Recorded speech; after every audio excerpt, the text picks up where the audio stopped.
Olá, divinas, tudo bem? Hoje nós vamos oficialmente começar o nosso conteúdo sobre vinho aqui, afinal, foi para isso que vocês vieram.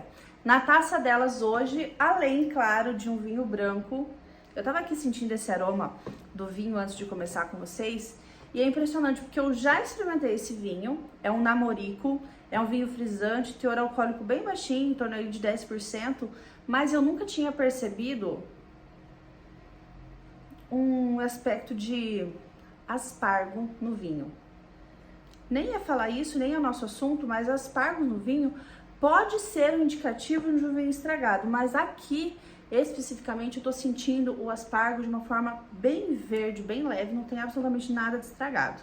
Maravilhoso, inclusive indico a vocês experimentarem. É o vinho português, é meio seco, então ele não é muito forte, bem docinho ali no paladar, não tem adição de açúcar e é bem leve, tá? A acidez também é bem controlada. Mas além do nosso português aqui, na taça delas hoje a gente vai falar sobre o vocabulário do vinho e eu vou falar para vocês as palavras que a gente mais usa aí no mundo do vinho. Você não precisa necessariamente saber e decorar todas elas, mas é interessante que você tenha uma ideia para quando você ouvir falar, você saber do que significa. Combinado? Aí eu já vou começar dando um recadinho para vocês. Nossa confraria presencial com degustação guiada já está marcada para o próximo dia 9 de junho, às 19 horas, e eu espero todas vocês lá. Vai ser uma degustação guiada diferente com vinhos rosé, vai ter espumante, vai ter vinho branco e a gente vai aproveitar, comer um queijinho, conversar, bater um papo. Vai ser o espaço perfeito para você dar uma distraída. Então é numa sexta-feira e eu espero vocês lá. Agora vamos para o nosso conteúdo. Encorpado. Bom, esse é um termo muito utilizado e normalmente a gente vai falar do vinho encorpado com os vinhos tintos, mas sim, existem muitos vinhos brancos encorpados, que é o oposto do vinho que eu trouxe aqui hoje, que eu tô tomando com vocês. Quando um vinho é encorpado, você vai perceber a diferença dele na boca. Quer ver um exemplo? Você toma um gole de água, ela tem um determinado peso ali quando você toma. E aí você toma um gole de leite integral.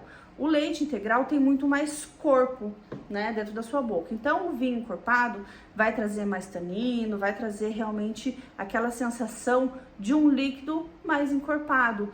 Parece que ele é mais grosso ali, tem mais peso na sua boca. Então, o vinho encorpado significa isso.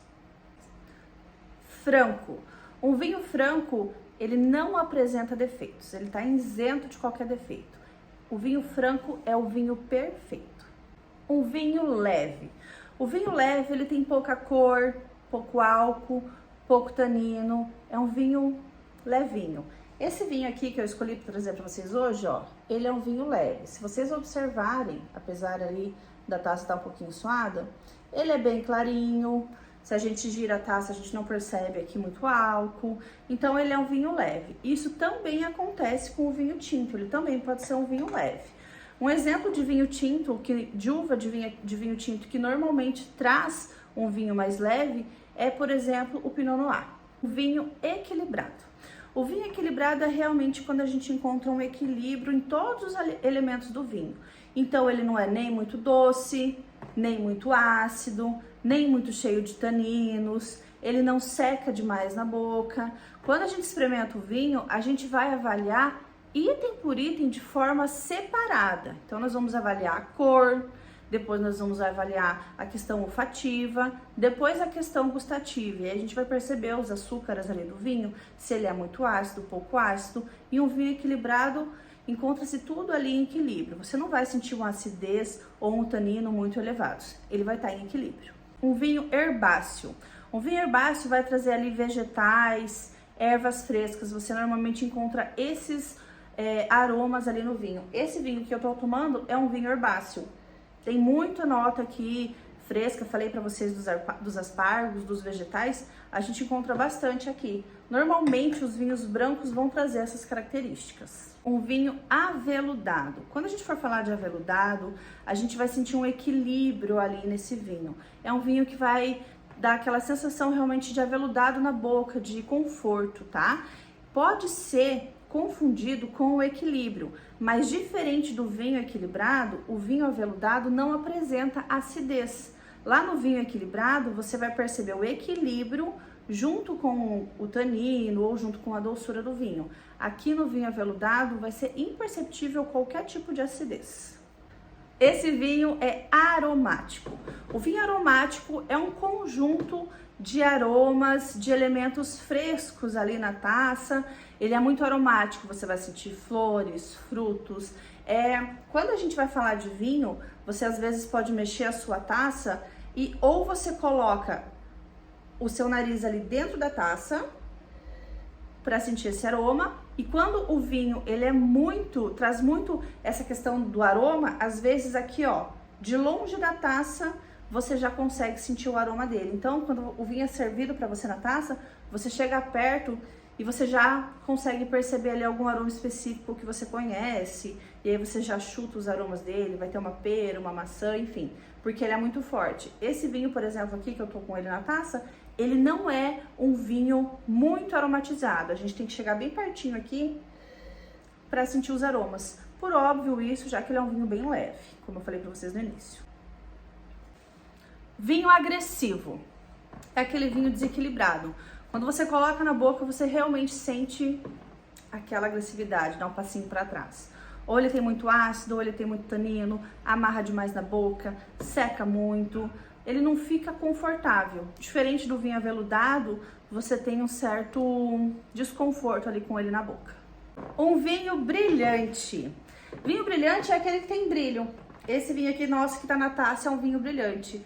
Ele é diferente do turvo. Pode ser que você sirva um vinho na taça, que também é um outro termo, e você perceba que ele é um tanto sujo. Você coloca contra a luz e não consegue ver do outro lado e tudo mais. Isso não é um defeito do vinho, é uma característica. Se ele for turvo, tá tudo certo.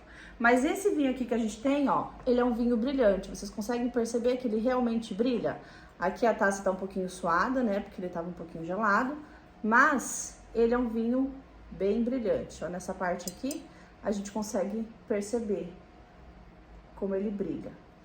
Vou dar uma limpadinha na taça para mostrar para vocês. Olha só. Esse vinho está captoso. Já ouviram falar isso? Captoso é aquele termo que a gente usa para dizer meio que o vinho tá estragado. Ele tem um cheiro de ranço realmente, de manteiga azeda. Ele não tá muito agradável para tomar. Provavelmente o vinho captoso não vai ser legal para o seu paladar, você não vai gostar dele. Outro termo muito usado que a gente vai falar aqui é sobre a perlagem. Você já deve ter ouvido falar por aí. A perlagem são as bolhas que o nosso vinho, que não é tranquilo, faz. Os espumantes. Então, esse aqui é um vinho meio tranquilo, porque ele é um frisante. Nós temos o vinho tranquilo, que é o vinho normal, o vinho frisante, que tem adição de gás carbônico, e temos a espumante, que é a fermentação ali que tem duplamente, né? E aí, quando você servir a taça, o espumante vai subir aquelas bolhas. E aquelas bolhas são a perlagem. Então, toda vez que você for degustar, experimentar, tomar um espumante, você serve ele e olha realmente todas as bolhas que tiver. Se tem muita perlagem, pouca perlagem, aquilo ali é a fermentação que o espumante fez e a perlagem são as bolhas. E a gente já pode partir para as cores. A gente vai ter o vermelho vivo, o vermelho rubi e o vermelho tijolo. O vermelho vivo vai se tratar daquele vinho bem jovem, bem fresco. O vermelho rubi vai se tratar daquele vinho que teve algum tempo ali de envelhecimento. E o vermelho tijolo são os vinhos já envelhecidos. E aí, para os vinhos brancos, nós vamos ter o dourado e o palha. O dourado vai ter aquele reflexo realmente de dourado e o palha vai ser aquele amarelo clarinho. Vou aproveitar, mostrar para vocês de novo. Me digam, meninas, esse vinho aqui é um dourado ou é um amarelo palha? Coloca aqui nos comentários que eu quero saber o que vocês acharam da aula e o que vocês acham que é esse vinho aqui, pra saber se vocês chegaram até o final. Lembrando que próxima semana a gente vai ter mais um pouquinho de conteúdo. Me diz se vocês gostaram e eu espero vocês aqui semana que vem. Não se esqueçam, tchim, tchim, hein?